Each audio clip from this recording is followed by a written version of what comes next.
감리교회 창시자였던 우리 요한 웨슬리 목사님은 미국 선교사로도 한 2년여 동안 다녀온 분입니다. 그런데 그가 헌신해서 미국 선교사로까지 다녀왔지만 여전히 하나님에 대한 확신 없이 사역을 하고 있었습니다. 자신이 구원받은 것과 하나님의 자녀인 것에 대해서 별 확신 없이 그저 사역을 해갔습니다. 그런데 참 감사한 것은 그러는 동안에도 모라비안 교도의 지도자였던 스판겐버거라고 하는 분과 교제를 할 기회가 있었습니다. 그와 늘 만나면서 신앙적인 도움을 얻었는데 어느 날은 이 스판겐버그가 웨슬리 목사님에게 물었습니다. 당신은 예수 그리스도를 아십니까? 이렇게 물었습니다. 아마도 스판겐버그가 웨슬리 목사님과 교제하다 보니까 이분이 어떤 확신이 없는 분이구나 하는 것이 깨달아졌던 모양입니다. 그때 웨슬리 목사님께서 그 이야기를 듣고 머뭇머뭇거립니다. 바로 대답을 하지 못하다가 한참을 머뭇거리다가 대답하기를, 저는 그분이, 예수님이 이 세상의 구주이심을 압니다. 이렇게 표현을 했습니다. 온 세상의 구주이심을 안다, 이런 뜻이죠.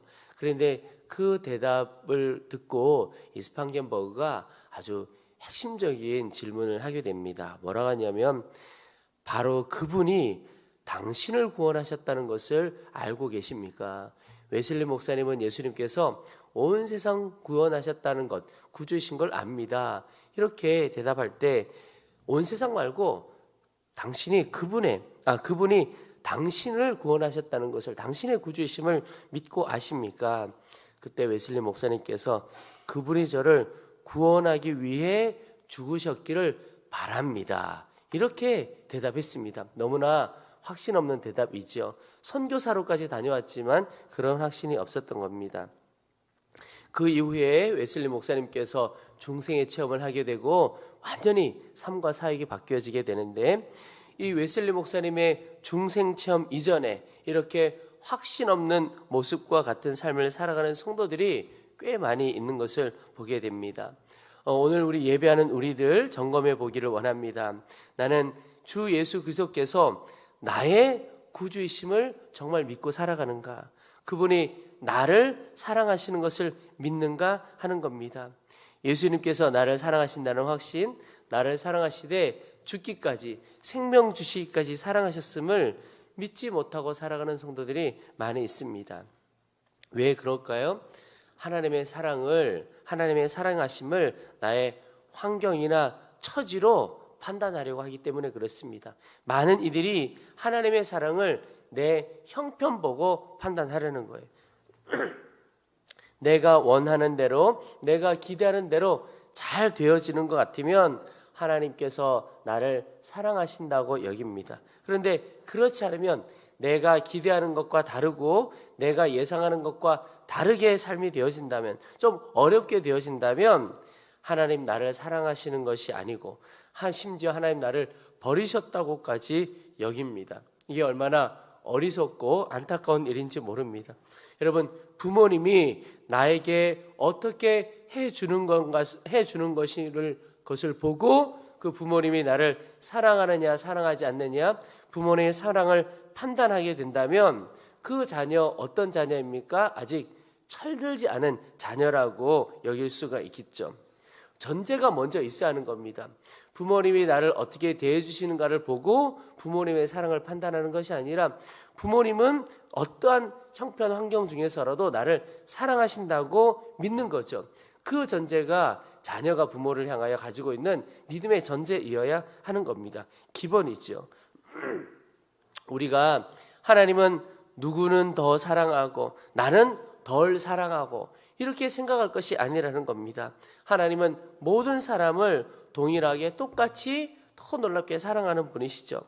하나님의 사랑을 환경이나 처지로 판단하면 되지 않고 하나님의 사랑으로 환경, 처지를 바라볼 수 있어야 하는 겁니다. 전제가 달라지고 보는 것이 달라지게 됩니다. 이 전제가 달라지면 다 달라지게 되는 겁니다. 어려움을 당합니다. 어려움을 당하는 것으로 하나님의 사랑을 보면 하나님은 왜 내게 이런 어려움을 주시는가? 하나님은 나를 사랑하시지 않는가? 이렇게 갈 수가 있습니다. 그런데 하나님이 나를 사랑하신다는 전제를 갖고 그 믿음을 갖고 내 환경과 처지를 바라보면 하나님이 나를 사랑하시는데 왜 이런 고난을 허락하셨을까? 혹 나에게 어떤 뜻이 있으신 건가? 도대체 나를 향한 하나님의 뜻이 무엇일까? 이 고난을 통해서 하나님은 내가 어떻게 변화되고 무엇을 깨닫기를 원하실까? 보는 것이 달라지게 되는 겁니다. 그러면 불평과 불만하고 어려움 속에 있는 것이 아니라 오히려 감사하게 되고 기뻐하게 되어지죠. 바뀌게 된다는 겁니다. 여러분, 오늘 하루도 오직 나를 위하여, 나 한 사람 위하여 십자가 지신 그 주님을 바라볼 수 있게 되기를 축복합니다. 생명 주시기까지 나를 사랑하신 주님, 십자가 지신 그 주님의 놀라운 사랑을 바라볼 수 있게 되기를 바랍니다. 주의 성령께서 주님이 나를 얼마나 사랑하시는지를 우리가 십자가를 바라볼 때 깨닫게 해주시리라고 믿습니다. 특별히 다른 그 누구도 아닌 나 자신을 사랑하셔서 생명을 주셨다는 것을 깨닫게 해 주실 것이라고 믿습니다.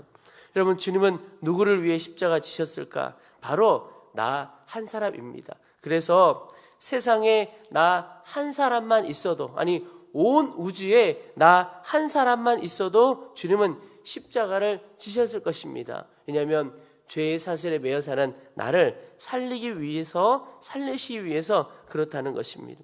여러분, 오늘 하루도 나를 사랑하시되 생명 주시기까지, 죽기까지 사랑하신 그 주님의 사랑을 깊이 깨닫게 되기를 축복합니다. 그리고 그 사랑의 전제를 가지고 내가 살아가는 모든 환경과 처지를 바라보고, 그래서 감사와 기쁨으로 변화되어질 수 있기를 축원합니다.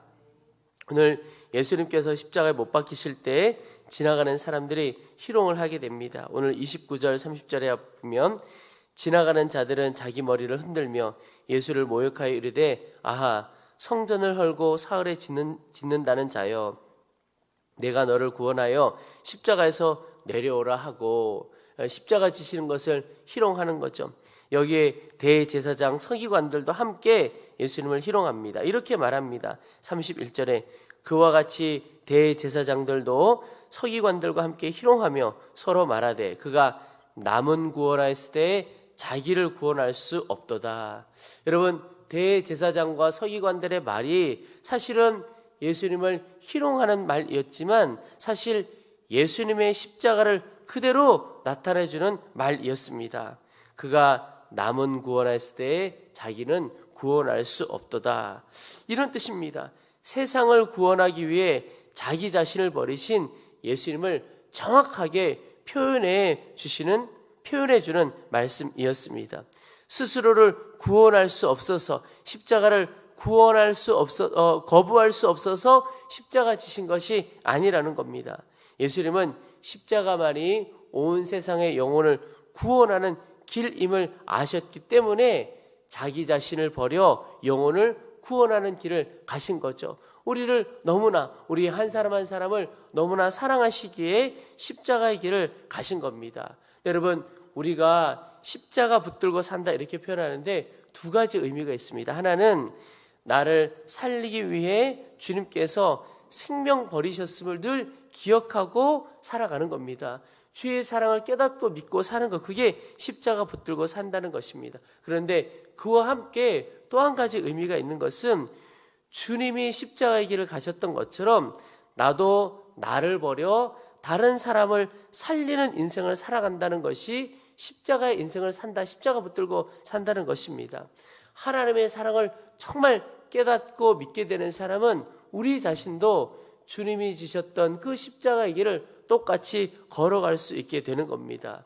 십자가 사랑을 깨닫고 십자가 붙드는 사람은 이제 더 이상 자기 자신을 위해 사는 인생이 되어지지 않습니다.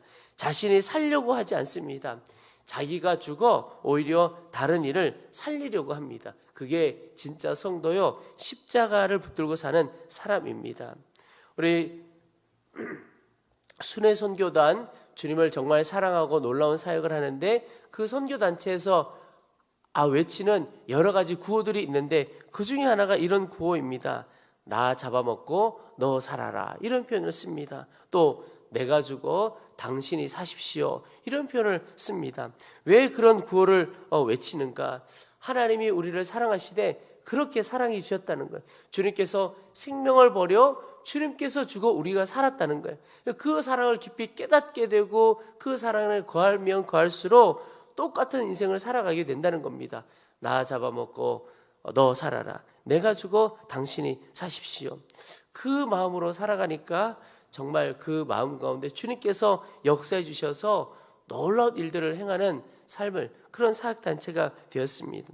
여러분 꼭 기억하고 오늘 하루도 우리 살아가기를 원합니다. 내가 죽으면 우리 가정이 삽니다. 내가 죽으면 우리 교회가 삽니다. 내가 죽으면 내가 속한 공동체, 이 나라의 민족 살아나게 됩니다. 내가 썩어지는 하나의 미랄이 될 때 그것으로 인하여 오히려 더 많은 열매가 맺어지게 되는 거죠. 여러분 오늘 하루 내가 살려고 애쓰지 않고 그저 십자가에 나의 모든 것을 맡겨드리기를 축복합니다. 그래서 오직 나로 인하여 다른 이들이 살아나는 역사, 다른 이들만 사는 것이 아니고 결국 내 자신도 사는 일이 내가 십자가 다시 한번 붙들고 죽음의 나를 내어주는 일입니다. 거기에 예수 그리스도의 생명이 드러나고 나타나게 됩니다. 여러분 내가 죽어 나의 가족들을 살리고 나의 가정과 이 교회와 나라를 살리는 주의 성도들, 그래서 예수님의 생명을 드러내고 경험하는 놀라운 은혜가 우리 사는 성도들 가운데 넘쳐나게 되기를 주의 이름으로 축원합니다.